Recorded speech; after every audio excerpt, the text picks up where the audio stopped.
The stars above were quiet. The danger hid in the silence. Princess Alira sat inside her royal ship, looking out at the dark space. Her mission was simple: visit the border colonies and return. She never expected trouble. After all, who would dare attack the ship of the Zarnaxian heir? But then it happened. A loud alarm blared. Lights turned red. The ship shook violently. The pilot shouted, "Pirates!" They came out of nowhere. Laser fire lit up the windows. The shields were strong, but not strong enough. Another blast hit the engine. The ship started to fall, spinning, crashing toward a nearby planet. The crew tried to control it, but it was too late. "Princess, get to the escape pod," yelled her guard. Alira hesitated, but duty came first. As she climbed into the pod, the door closing behind her just as the ship exploded above, the small pod shot downward, falling through the clouds of an unknown world. Everything went dark. She woke up hours later, still inside the pod. The sky was blue, the air thick with mist. Lyra coughed, touched her side, her ribs hurt. Her golden suit was torn, her legs scratched. Her communicator blinked, then died. No signal, no connection, no way to call for help. She pushed open the pod door and stepped outside. She had landed in a thick forest. The trees were tall and wild. Strange bird sounds filled the air. The place was beautiful but dangerous. Alira checked her small scanner. The planet was rich in oxygen, water, and life, but had no signs of space travel. No satellites, no cities, just nature. It was a pre-warp planet, untouched by galactic civilization. "I must survive," she whispered. She limped through the forest, searching for shelter. Her body was weak, but her will was strong. She was a princess of the Empire. She would not die here, but as night fell, the cold bit her skin. She found a hollow tree and sat inside, wrapping herself in broken metal cloth from the pod. She closed her eyes, whispering a silent hope that help would come soon. The next morning, Lyra heard footsteps. She opened her eyes, afraid it might be a beast. But what she saw shocked her more than any creature. A human stood there. He wore rough, brown clothes made of fur and leather. His skin was tanned by sun, his arms strong. He held a wooden spear, and across his back was a satchel made of plant fibers. He looked at her with wide eyes, then slowly stepped closer. He said something, but she didn't understand. The words were soft, not Zarnaxian, not any known language. From the stars, Alira tried to stand, but fell. The man rushed forward and caught her gently. His hands were rough, but careful. He spoke again, this time slower. Still, she didn't understand. But his eyes showed no hate, only concern. He offered her water from a leather pouch. She drank. It tasted earthy, but clean. Then he gave her dried fruit and nuts. She ate slowly, watching him. Why was he helping her? She was a stranger. A broken figure in a silver suit from the sky. Still he stayed. That night, the man whose name she later learned was Tommy's built a small fire using sticks and stones. Alira watched, amazed. Her people hadn't used fire like this for centuries. They had energy cells, heat panels, food printers. Yet this man had no tools, no machines. Just his hands and knowledge passed down from his people. The fire warmed her body. She smiled for the first time in days. Tommy's pointed at the stars, then pointed at her. "Sky?" She nodded. "Yes, sky home." He tapped his chest. "Tommy's." She blinked. "Tommy's," she repeated. He smiled, then pointed at her. She hesitated, then said, "Alira." "Alira," he repeated gently. For a moment, they sat in silence. Just the fire, the forest, and the stars above. Over the next few days, Tommy's helped her walk. He built a walking stick for her. He hunted for food and shared everything he had. He showed her clean water from the river and edible plants. Alira felt something she had never felt before in the palace peace. Her life had always been about duty, about politics, about being perfect. Now, here in this wild land, she felt something real, simple, human. She started picking up some of his words. Eat, come, safe. It started learning. A few of hers. They found ways to talk with hands, faces, and kindness. One night, while sitting near the fire, Lyra looked at him and said softly, "You saved me."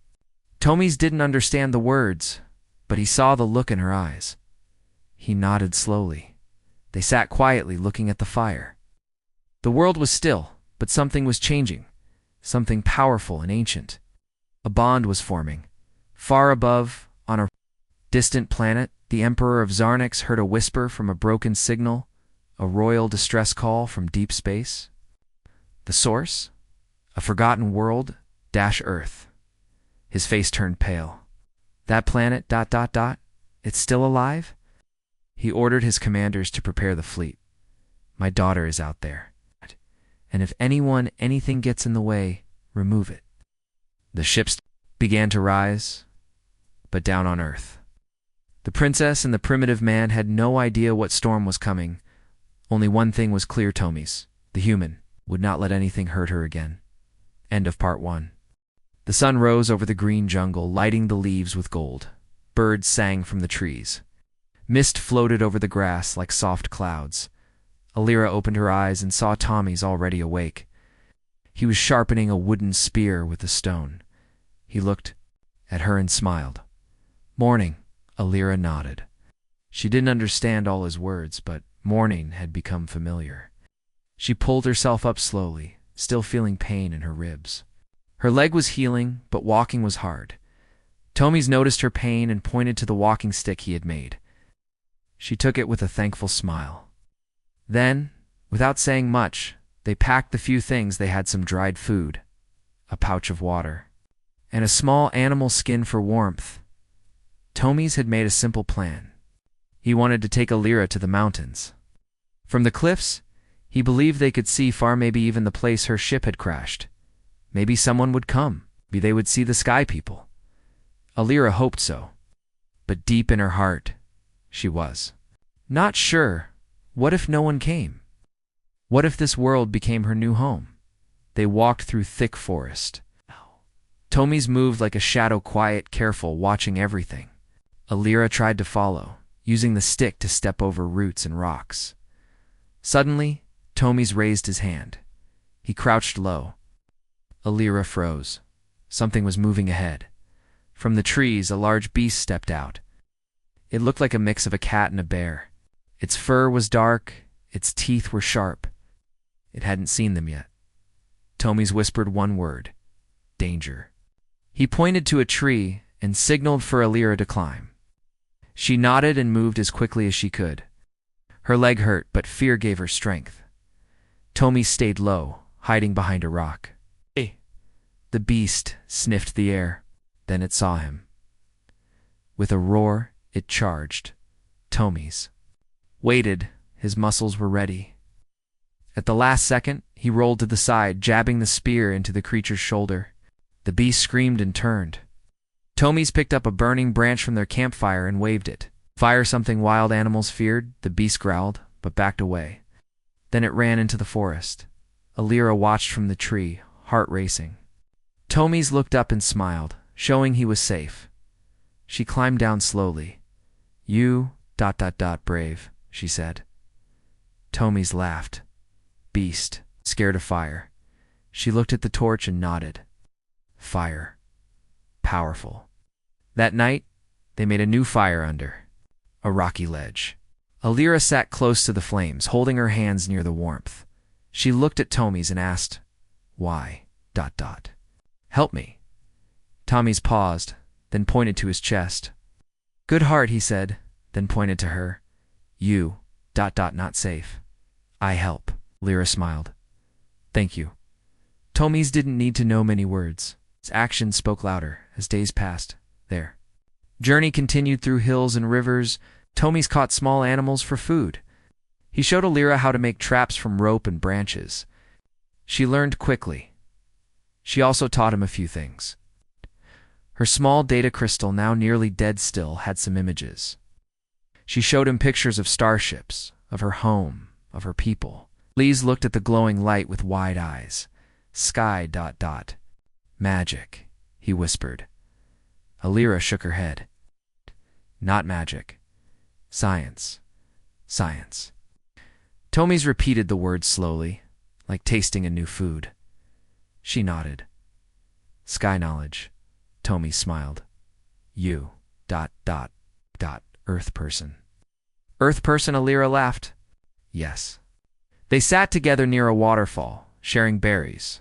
As two people from different worlds, learning, growing, surviving. But the jungle was full of surprises. One morning, a storm came without warning. Wind ripped through the trees. Rain fell like a flood. They found shelter inside a small cave, but water came inside fast. Tomies worked quickly. He built a wall of stones at the entrance and used leaves to stop the leaks. Alira helped as much as she could. When it was done, they sat together, soaked, but safe. Alira looked at him. His face was tired but strong. She reached out and touched his hand. Together, she said softly. Tomies looked at her, then nodded. Together. The rain poured outside, but inside the cave it was warm. That night Alira had a dream. She was back in the palace. Her father stood tall in his shining robe. He was angry. You let a primitive touch you? He shouted. No, she said. He saved me. He is nothing, the emperor said. He is brave, she replied. She woke up with a start. The fire was still burning. Tomies was asleep beside it, curled under the animal skin. Alira looked at him. No, she whispered. He is not nothing. The next day, they reached the edge of the forest. Ahead were hills steep, rocky, but open. Alira could see the mountains far in the distance. She gasped. In the sky, something flickered a light. For a moment it looked like a spaceship, then it vanished behind clouds. Thomas saw her face and asked, Sky? Alira nodded slowly. Yes, ... Maybe help is near. Tomies looked serious. We go fast. They started walking toward the mountains.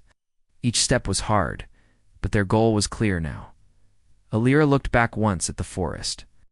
It had almost killed her, but it had also given her something rare. A friend. A protector. A man who didn't need machines to be strong. She held the walking stick tightly and followed Tomies. Her heart full of hope. The galaxy believed Earth was a forgotten world. They were wrong. One man from this primitive place had already done what no army could. Had saved a princess. And far above, the Emperor's ships were coming closer. End of part 2. The mountains stood tall like silent giants, covered in mist and snow at their peaks. Alira and Tomies walked through the cold wind, step by step. Their legs tired, but their eyes focused. Tomies led the way, moving up the narrow path he had wrapped thick animal skin around Alira's shoulders to keep her warm. Her alien suit was torn now, no longer useful against Earth's weather, but her spirit remained strong. She had come far from a royal ship in space to a rocky path beside a human. With no machines, no power, but a strong heart. Every few minutes, Alira looked up at the sky. She hoped maybe today someone would come for her. She had activated the small beacon in her wristband. The energy was low, but strong enough to send a single signal. The message was simple: royal distress. Princess Alira, alive, crashed, planet unknown. What she didn't know was that the signal had already reached her home. Far away, deep in the stars, in the heart of the Zarnoxian Empire. The signal hit a royal satellite. Red alarms blinked in the Emperor's private chamber. A tall officer rushed into the throne room, Your Majesty. We've received a signal from your daughter's wrist beacon. The Emperor stood up slowly. His golden robes flowed behind him. His sharp eyes narrowed. Where is it coming from? He asked. The officer hesitated. It's from a pre-warp planet. Forbidden system. It is marked as Earth. The Emperor's face changed. He whispered, Long ago, the Empire had visited Earth. They found it full of wildlife, no space, power, and no danger. It was forgotten, hidden from trade routes. To the Empire, it was just another rock in space. Now his daughter was there. He turned. To his guards, prepare the royal fleet, find her, and if the natives get in the way, remove them. The officers saluted and ran to their ships. The sky was about to burn. Back on Earth, Alira and Tomies reached the top of a tall cliff. From there, they could see the forest, rivers, and even the open plains. Alira lifted her scanner. It barely worked, but she hoped something would appear. Suddenly, the device blinked. She gasped. A small blue light on the corner glowed. Signal confirmed. Tomies! It's working. Tomies didn't understand, but he saw her joy and smiled. She pointed at the sky. My people, they are coming. Tomies looked. At the sky too. Sky people. Find you. Alira nodded, then her smile faded. Maybe not all good. Tomies raised an eyebrow. She touched her chest. My father, Emperor, strong, proud. He thinks this world primitive. He might hurt it. Tomies looked calm. He spoke slowly. If he hurt you, I stop him. Alira looked at him, surprised. You stop the Emperor? Tomies nodded. His voice was soft, but his eyes were firm. No matter who, I protect you. Her heart felt heavy. This man, with no army, no weapons, no machines, had more courage than the generals of her empire. Later, that evening, clouds filled the sky. Then lightning, not from nature. It was blue, electric, sharp. Tomies grabbed his spear. Not storm. Alira stared upward. No, ship.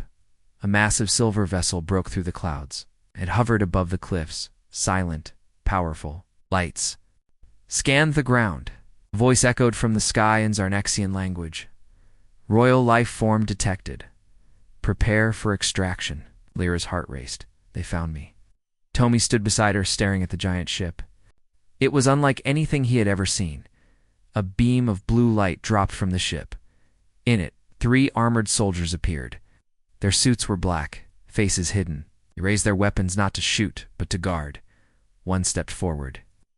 Princess. Alira, you are safe now. Come with us. Alira looked at Tomies. He stood still, quiet. His eyes on the soldiers. She turned to them. He comes too. The soldier looked confused. The native. He saved me. He is my friend. The lead soldier frowned. He is not allowed inside a royal ship. Alira's voice became sharp. Then I don't go. The soldiers looked at each other. Then the leader tapped a button on his suit. Command, we have a problem. The princess refuses extraction without a native. Pause.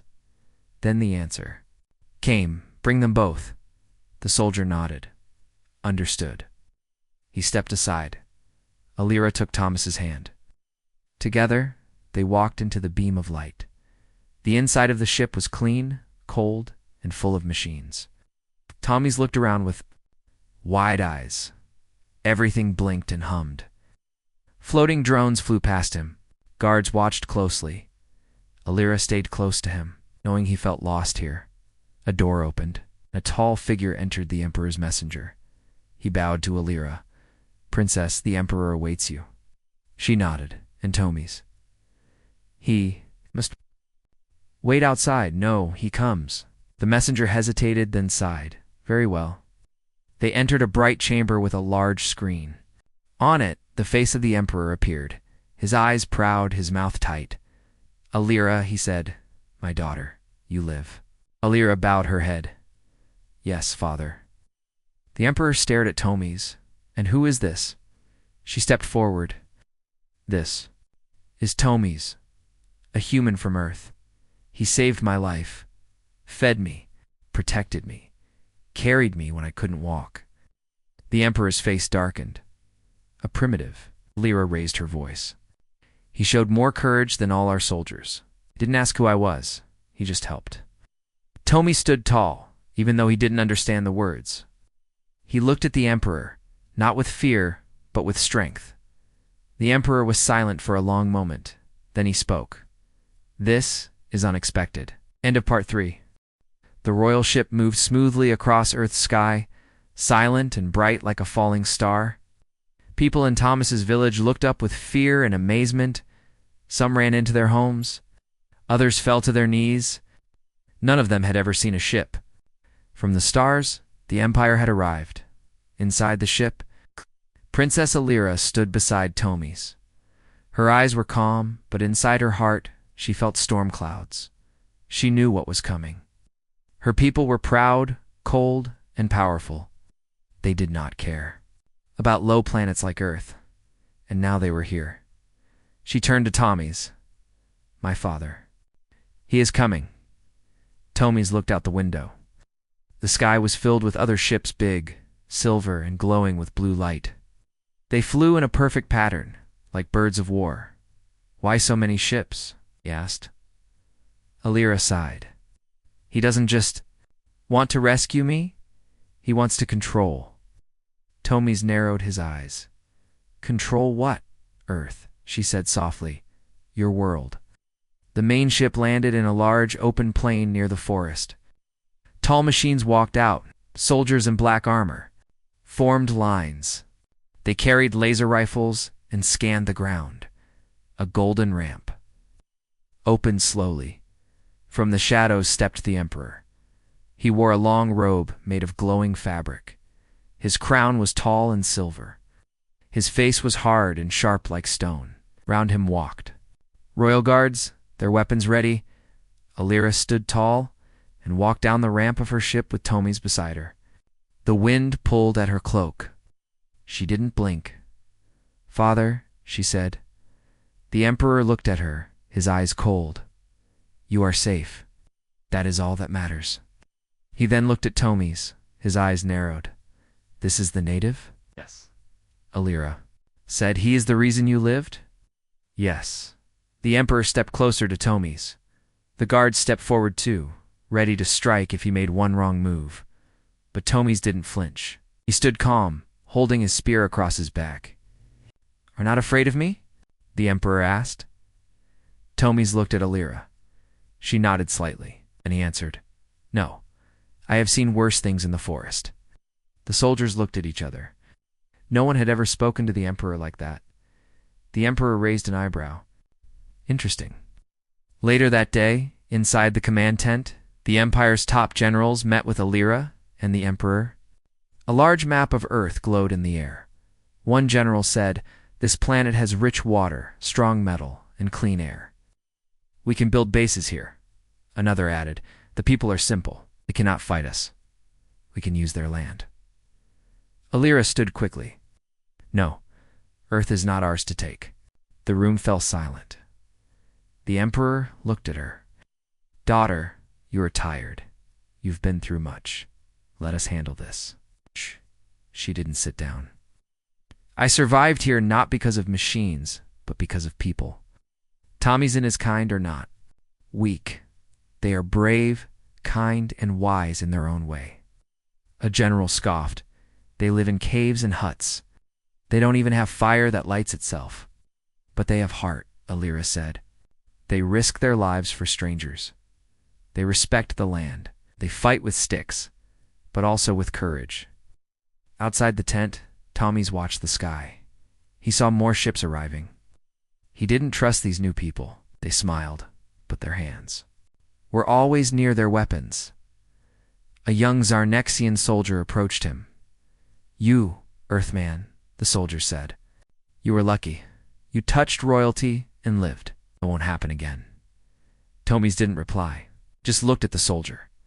The soldier laughed and pushed him lightly. What will you do? Throw a rock at us? Tommy stepped back, still, calm, but the soldier stepped closer, hand on his weapon. Suddenly, a voice came from behind. Stop. It was Alira. The soldier turned. Princess, she cut him off.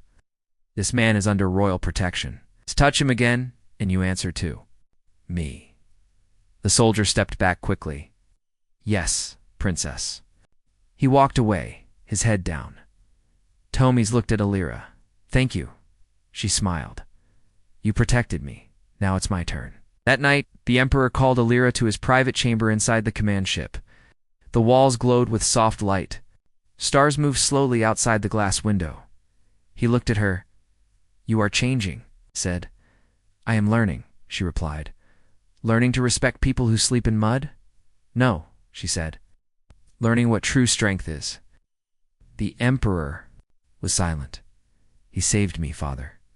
When our armies failed, when our tech failed, he carried me. He gave me fire, gave me food. He didn't know who I was. Helped anyway.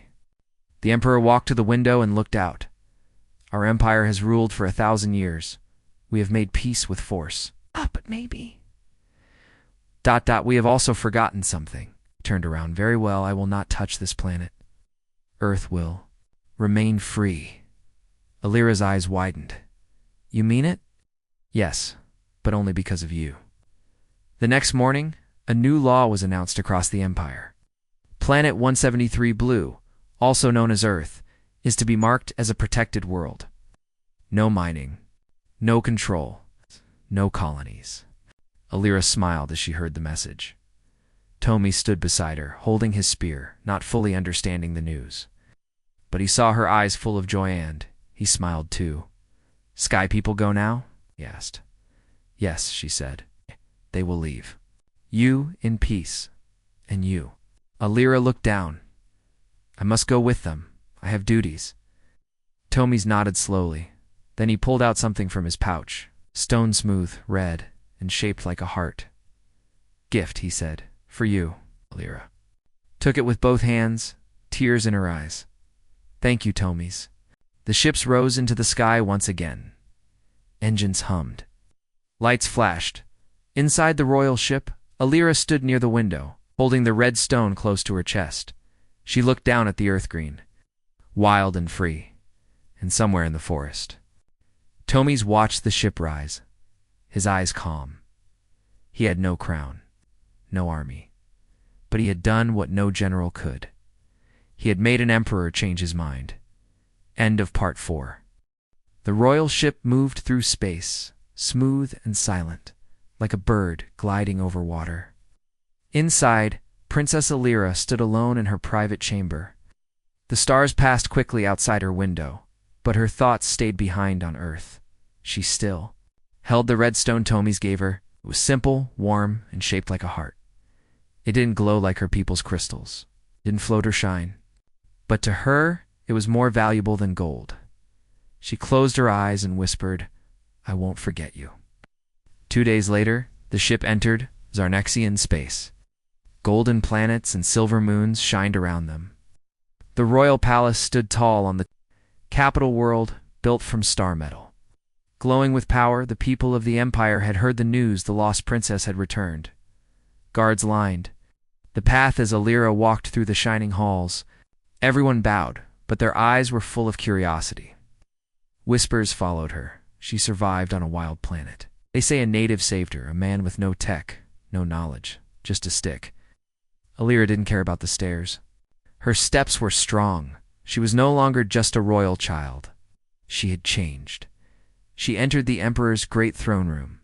It was a massive chamber, filled with bright light, polished floors, and giant banners of the empire.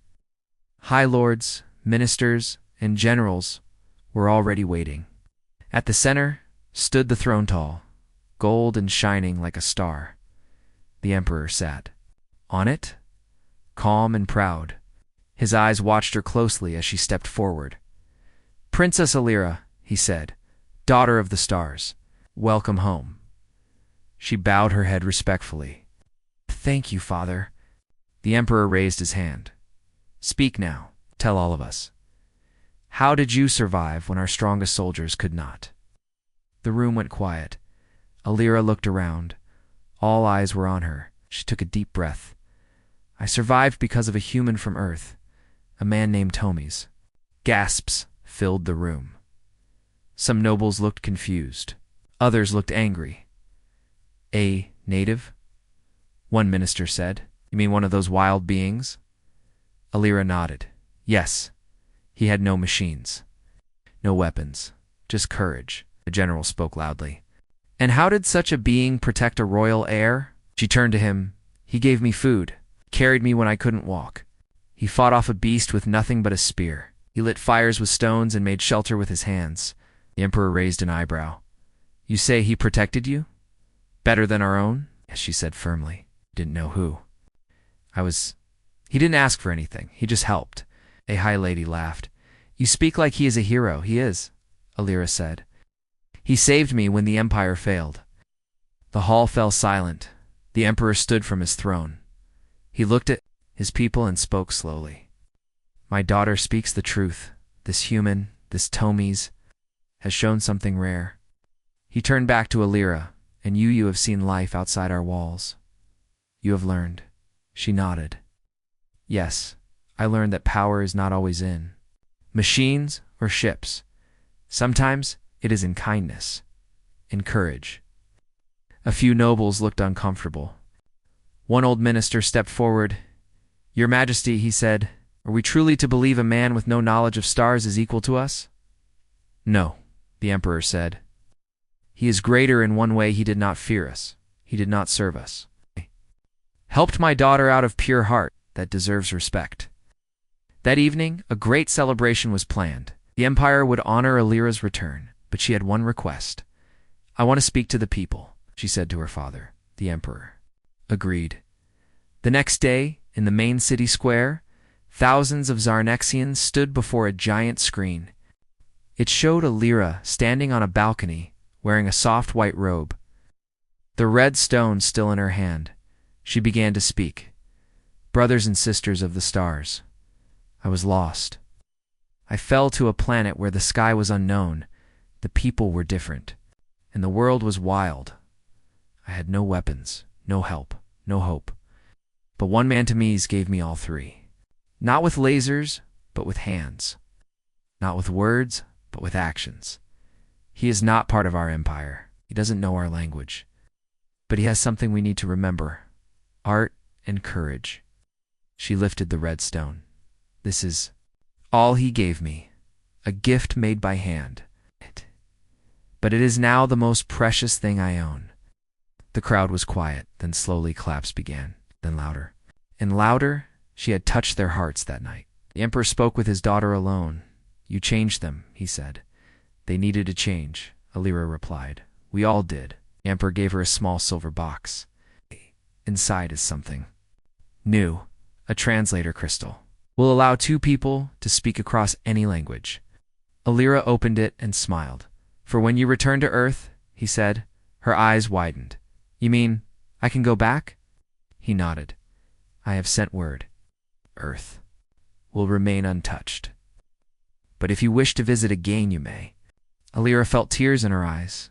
The next day, a small silver pod lifted quietly from the Imperial station. Inside it, Alira sat, the red stone in her hand and the translator crystal in her pocket. She looked at the stars ahead, but her heart was.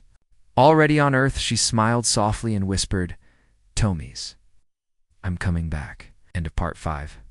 The silver pod floated through space like a small star, heading straight for Earth. Inside, Princess Alira watched the blue planet grow bigger through the window. Her heart beat fast. This was her home now, not just the Empire and the stars, but this wild green world filled with rivers, forests, and simple people. She held the translator crystal in her hand, the small gift from her father. It was smooth and warm, and it hummed softly when turned on. It promised one thing, the ability to speak clearly with Tomies, the man who had saved her life. The pod landed quietly near Thomas's village. The people were afraid at first, watching the strange silver ship land. But when Alira stepped out, dressed simply and smiling, gathered around with wonder, Tomies stood beside her, tall and proud. His eyes scanned the crowd. He was no longer the man who had walked with a spear. Now he wore a simple tunic made from soft cloth. But the strength in his gaze was the same. Alira turned on the translator crystal. Tomies, the machine said in a soft voice, I am here. Tomies smiled and said, You are back. Alira laughed softly. Yes, and now we can speak. That day, Alira and Tomies walked through the village together. They met the elders, the hunters, and the children. Alira listened carefully to their stories, their songs, and their wisdom. She began to understand something important. Earth was not just a simple place. It was full of life, strength, and respect. The people here knew how to live with the land, not against it. At night, Alira sat by a fire with Tomies. She told him stories about the Empire, about ships that could fly faster than light cities, that floated in the sky, and machines that could heal any wound. Tomies listened, eyes wide. Then he smiled and said, "But you needed me." Alira nodded. "Yes. Because sometimes technology is not enough. The heart is what saves us." Meanwhile, back in the Empire, the Emperor watched reports from Earth with new eyes. He had sent teams to study the planet quietly. They saw forests that cleaned the air, rivers that gave life, people who lived with honor. The Emperor called his council. "This planet teaches us a lesson," he said. "We must not conquer Earth. We must learn from it." The council was surprised but agreed. A new law was made. Earth would be a protected world. No mining, no colonizing, no interference. Alira knew her work was not finished. She wanted to help. Her people see Earth as more than a prize. She wanted them to understand respect. She organized meetings between Earth's leaders and the Empire's envoys. Using the translator crystal, she helped build bridges of understanding. One day, she brought Tomies to the imperial palace. The nobles were shocked to see him, there a man with no titles, no technology, but with a quiet dignity. Tomies spoke simply. "We share one sky." The nobles were silent. But slowly, respect grew. As months passed, a new friendship formed between Earth and the Empire. Scientists learned from Earth's nature. Earth's people learned from the stars. Alira smiled, knowing that her two worlds were coming together. One evening, she and Tomies stood on a hill watching the stars. "Do you miss the Empire?" Tomies asked. Alira thought for a moment. "I miss home, but I have to now." Tomies nodded. Both are better because of each other. They held hands, the red stone and the translator crystal shining softly between them, far away. In the Emperor's chamber, the Emperor spoke to his daughter. "You have changed the Empire." Alira smiled. "We all can change." The Emperor nodded. "The heart is the greatest power." And so, a new chapter began. Earth was no longer a forgotten world. It was a teacher, a friend, a symbol, and at the center of it all, a simple man named Tomies, who showed the stars what true strength really meant. End of Part 6. Years passed since Princess Alira first fell to Earth. The story of her rescue by Tomies, the simple human, had grown into a legend, whispered in starports and villages alike. It was a tale of courage, friendship, and hope. Alira stood on the balcony of her new home in Earth building with glass walls that showed the stars above. The red stone Tomies had given her sat on a small table nearby. Next to it was the translator crystal, now worn but still humming softly. Her heart felt full. The galaxy had changed. The Zarnexian Empire was no longer a distant power ruling coldly. From the stars instead, it had opened its heart to new ideas. Earth was now an honored partner, a friend among many worlds. Alira had helped build this new future. She was no longer just a princess. She was a leader who bridged two worlds. She smiled as she remembered her first days on Earth, walking with Tomies through the forest, learning about fire and courage in a nearby village. Tomies sat by the river, watching children play. They were learning new stories, now stories of stars, of empires, and of a brave princess who came from the sky. Tomies had changed too. The man who once carried a wooden spear now helped teach young people about both Earth and the stars. He was respected not because of a crown, but because of his heart. A child ran up to him and asked, "Tell us again about the princess." Tomies smiled. "She is more than a princess. She is a friend." Back in the imperial palace, the Emperor watched the news with a quiet smile. The galaxy was peaceful. Trade between worlds had grown. New discoveries were made every day. He thought of his daughter. She had done what no general could: change the empire with kindness. A message arrived for him from Alira. "Father, the stars shine brighter when we stand together. Thank you for trusting me." The Emperor nodded. "She is my greatest pride." One day Alira visited Earth again, this time with diplomats and scientists. They walked the forests, studied the rivers, and listened to the people. She stood beside Tommy's on a hill, looking at the sunset. "Earth has taught us many things," she said softly. Thomas nodded. "And we have learned from the stars." They watched the sky turn from orange to deep blue, the first stars appearing at night. Alira looked up at the stars and thought about the future. The red stone and the translator crystal sat side by side on her desk, symbols of two worlds united by hope. She whispered, "This is just the beginning." And so, the legend of the alien princess and the primitive human lived on not as a story of differences, but as a tale of friendship, courage, and the power to change the galaxy. The stars would remember. End of Part 7.